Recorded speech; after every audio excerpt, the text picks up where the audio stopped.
Fala pessoal, tudo bem com vocês, né? Então vamos aí dar início ao nosso semestre, né? O nosso primeiro semestre de 2021, né? Sejam todos aí bem-vindos, certo? Então iremos ver durante esse semestre, né, a disciplina aí de CLP, certo? O CLP é, com sua sigla, é dado como controladores lógicos programáveis aí. Certo? Então, antes de tudo, né, a gente precisa conhecer algumas coisas, né, alguns conceitos, né, essenciais, aí, conceitos importantes de definição, primeiramente de automação. Então, o que seriam esses conceitos importantes? Então, para tudo isso, né, para a gente começar a entender, né, tudo que vai ser dado, né, nessa apostila, né, a gente precisa saber o que é um controlador lógico programável, certo? E é necessário entender o que é um controle, né? Quais são os seus elementos básicos e quais são os seus principais tipos aí, né?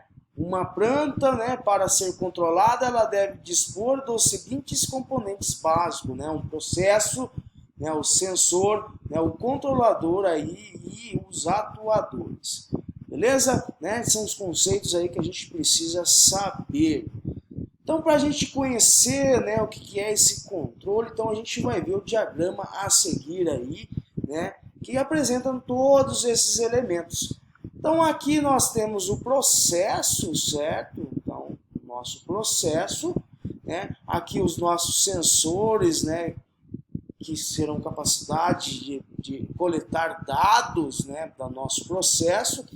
Aqui o nosso controlador, né, que vai fazer esse processamento, né, ele vai controlar essa planta e aqui, né, ele vai liberar a sua saída, ele vai fazer que a gente, né, atue aí como, né, cilindros pneumáticos, né, todo tipo de atuador possível aí.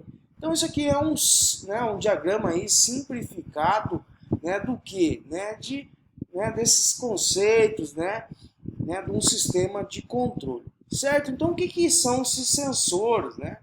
Então, os sensores, eles fazem o que na nossa planta, né?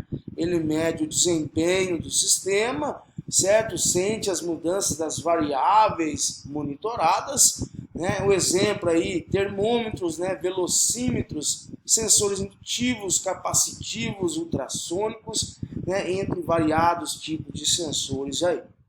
Certo? E quem são os atuadores? Né? Os atuadores são um elemento final em uma malha de controle.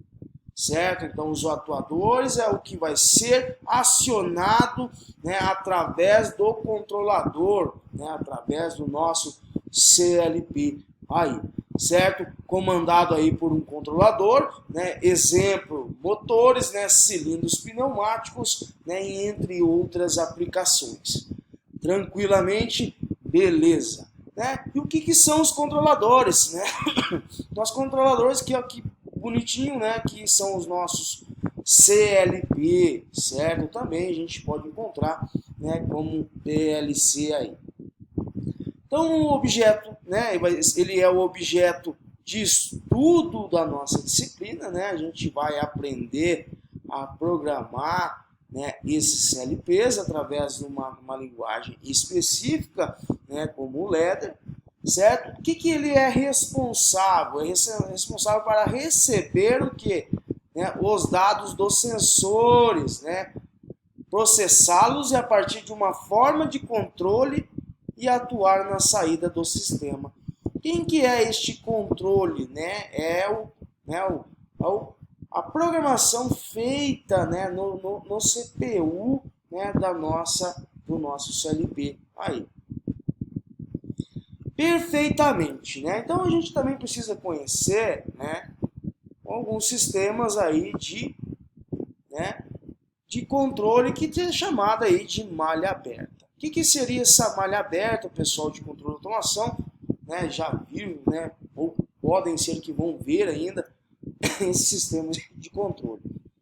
Então aqui a gente tem a entrada, né, que é a resposta desejada. Aqui é o nosso dispositivo de atuação, né, ele vai entrar no sistema, né, esse sistema vai, né, tratar esses dados e ele vai, né, me liberar uma saída aqui. Então, por que malha aberta? Né? Porque né, a saída ela não possui nenhuma interferência sobre a entrada. Tranquilo? Então é uma malha aberta aí. E uma malha fechada, pessoal, né? Justamente a gente tem o que? Né? Podemos dizer que tem uma alimentação, né? A saída ela está interligada com a entrada. Com a entrada, podemos dizer, né, que é o nosso set point aí, beleza? Aqui o nosso controlador, né, o sinal de controle, essa variável manipulada, certo? Aqui o nosso sistema e a nossa saída aqui, que é a nossa variável de processo. Lembrando que a gente tem, né, essa realimentação, vamos dizer, né, através aí de dispositivos de medidas, né, com o sensor mais o transmissor, que ele vai interferir o que? A entrada do sistema, certo? A gente tem esses sensores, eles vão fazer essa leitura através, né, dessa saída, dessa variável de processo, e vai haver o que? Uma comparação novamente, e ele vai ficar neste ciclo aí. Beleza, né? Então, o que a gente precisa primeiramente conhecer? O que são os CLP? Né? Os CLP são o que? São os controladores lógico programáveis, certo? Eles podem ser definidos o que? Né? Segundo a norma ABNT, como equipamento eletrônico digital, certo? Que possui o que? Um hardware e um software, né? Compatível com suas aplicações industriais aí.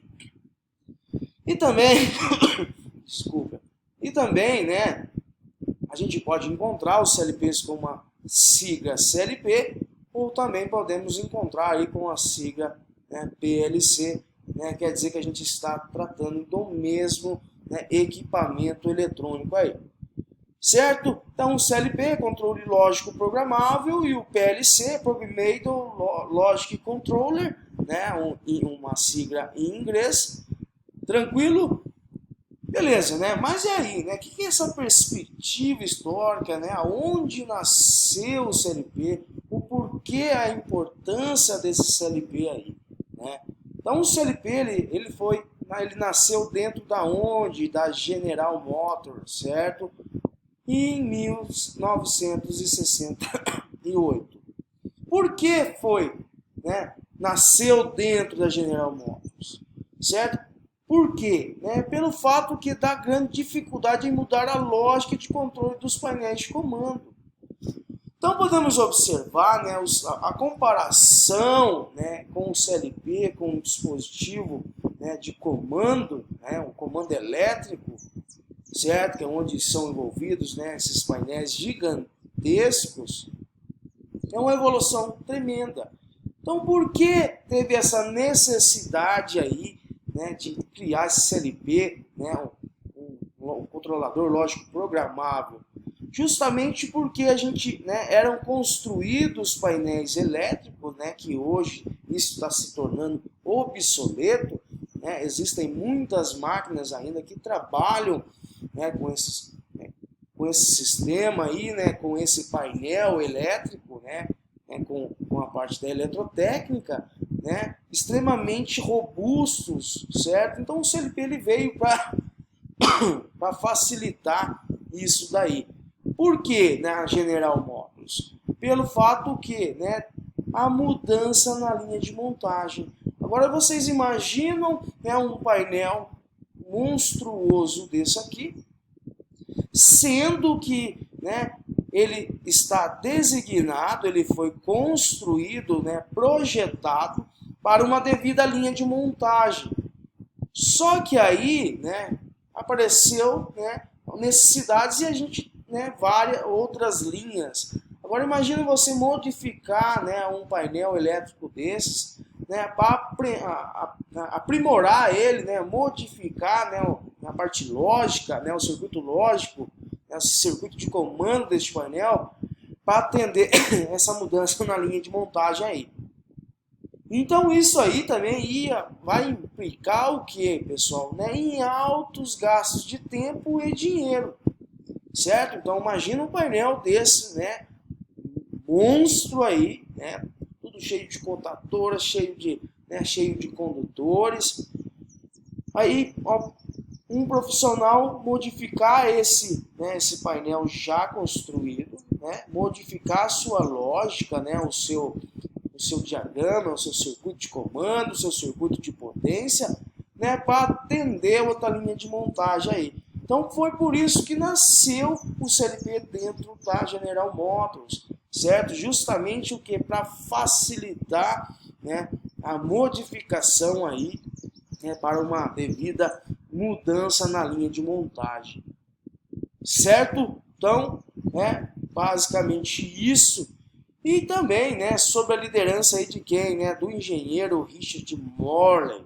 Né, foi preparada uma especificação que refletia as necessidades de muitos circuitos aí e relés. Não só da indústria automobilística, mas como em toda a indústria manufatureira, certo? Então aqui, né, foi o primeiro CLP aí, né, é um pouco grande, mas, né, para, né, o seu circuito lógico, a modificação, a programação, né, seria de fácil acesso, né, diferente de um painel convencional, né, com circuitos e, né, relés, né, contadoras, né, cheio de condutores, beleza? Então, beleza, né? Os primeiros controladores aí, pessoal, surgiram que baseados numa especificação aí resumida. Então, aqui eles foram, né, surgiram baseado que na facilidade de programação, né? O CLP tem essa facilidade nessa programação. Facilidade de manutenção com o conceito plugin, beleza? Alta confiabilidade, né, dimensões menores que painéis a relés. Então, comparando, né, o CLP, né, o tamanho do CLP, né, a confiabilidade dele com outro sistema de controle, né, com um painel elétrico, né, com circuitos, né, contadores e relés, né, são de grande avanço, certo? Agora imagina um processo numa linha gigantesca, né, imagina o tamanho desse painel, né, de controle, esse circuito de controle aí, essa planta, certo? Então o CLPs veio para facilitar, né, devido à facilidade de programação, né, dimensões menores, como já dado, né, para redução aí de custos, né, nós vimos também em Eletrotec que os componentes não são nada baratos, né, dependendo da capacidade, né, da construção desse componente, né? A gente tem o que? O envio aí de dados para processamento centralizado, né? Um preço competitivo, né? Expansão em modos, isso aí é muito interessante, né? A gente vai ver lá mais para frente que são os tipos de CLPs, né? Os compactos, né? Os modulares, né? E um mínimo aí de 4.000 palavras na memória. Então foi um grande avanço. E quais as vantagens aí da utilização do CLP, certo? Então a gente tem o que? Um fácil diagnóstico durante o projeto, né? Economia de espaço devido ao tamanho reduzido, não produzem faíscas, certo? Se pegarmos, né, uma contadora, né, um circuito onde a gente tem contadoras, né? Essas contadoras eles eram que faíscas, né? Porque devido, né, o movimento, né, dos seus contatos, né, e a corrente que, né, devido a passando aí nos seus contatos, certo? E podem ser programados sem interromper o que? O processo produtivo. Então vocês conseguem observar, né, a utilização, né, a vantagem de se utilizar, né, o CLP, é muito importante. Então a gente tirou aquele trambolho todo, certo? Não quer dizer que isso não era, né, usual, né, não era eficaz, mas o CLP veio para revolucionar isso daí, certo? Então a gente fica por aqui por enquanto, né? Eu volto na próxima aula aí para a gente falar mais sobre essas vantagens do CLP. Tranquilo? Então um grande abraço aí a todos e até a próxima aula.